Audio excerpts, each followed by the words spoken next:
The anime ref will now take the field.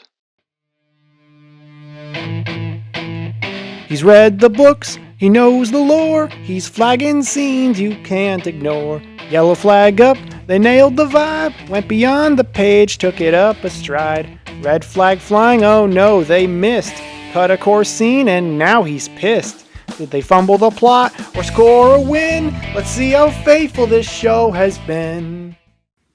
Hello YouTube, the Anime Ref here, and we're back with episode 16 of Sakamoto Days. Last time we wrapped up the Cotton Vix fights, and we got information about SLUR, and he's attacking the JAA, and that's bad news for us.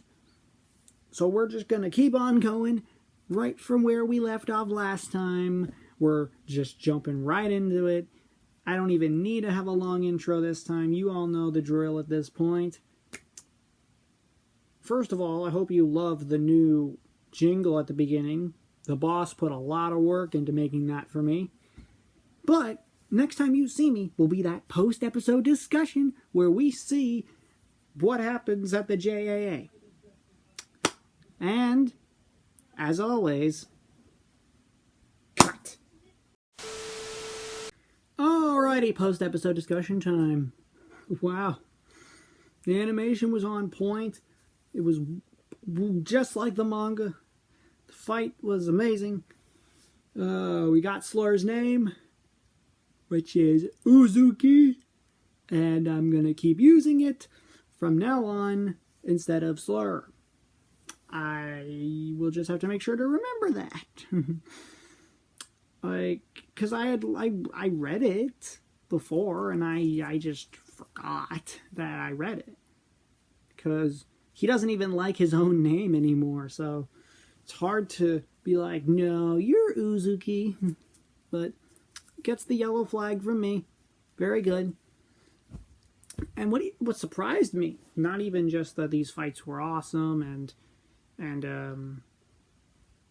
the whole, like, what's SLUR'S next move and everything, and the fact that one of his buddies became a living bomb that didn't even, like, kill Takamura at all. Like, he just tanked it. But, so yes, Uzuki and Gaku, they got away.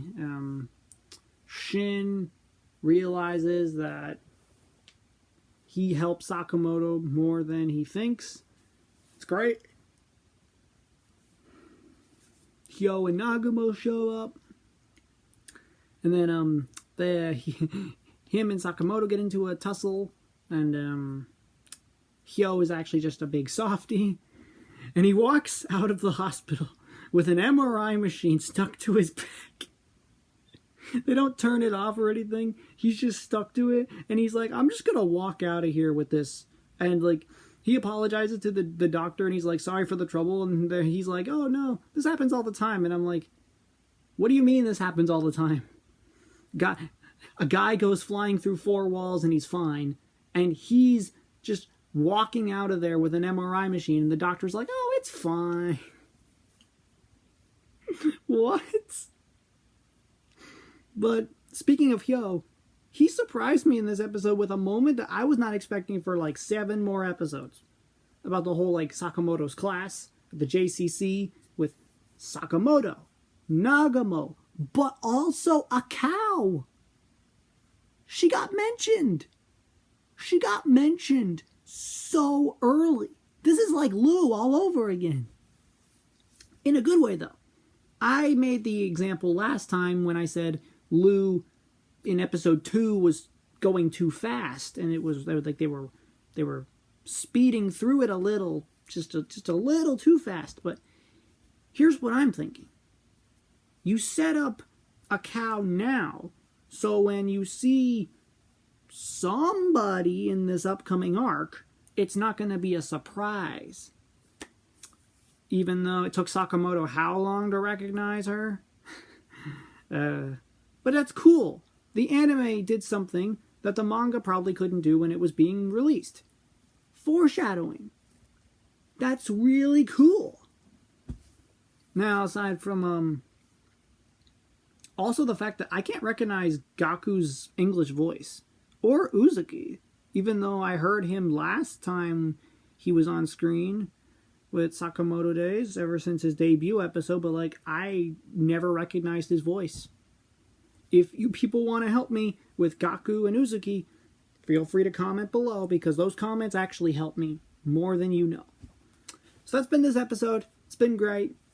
But I think my quota for the day is over. The floodgates are opened. There will definitely be more content this coming week, whether or not it's me or the other guys. It's up for the calendar, but also the calendar is a guideline. If I or any of the other dudes have more time than the calendar allots and we're able to do more, we'll do more. Don't completely take the calendar at face value. The calendar is there as a guideline for what will be uploaded, but not everything that will be uploaded, if that makes sense. Because the fun with these videos that the other guys seem to have fun with too is uploading when you're ready. Don't always be constrained to a calendar. And to be fair, the boss hasn't been doing calendars a lot for his own schedule stuff, so this is also still just a work in progress. And there's been situations where the calendar has been way too much to even consider, and it's been like a burden. So we're working it out. So in any case, thank you all so much for watching. Hope you liked it. Hit the like button, subscribe, share the video with a friend. Make sure you join the Patreon. And as always, keep your notifications on because as always, I will see you in the next one. Goodbye.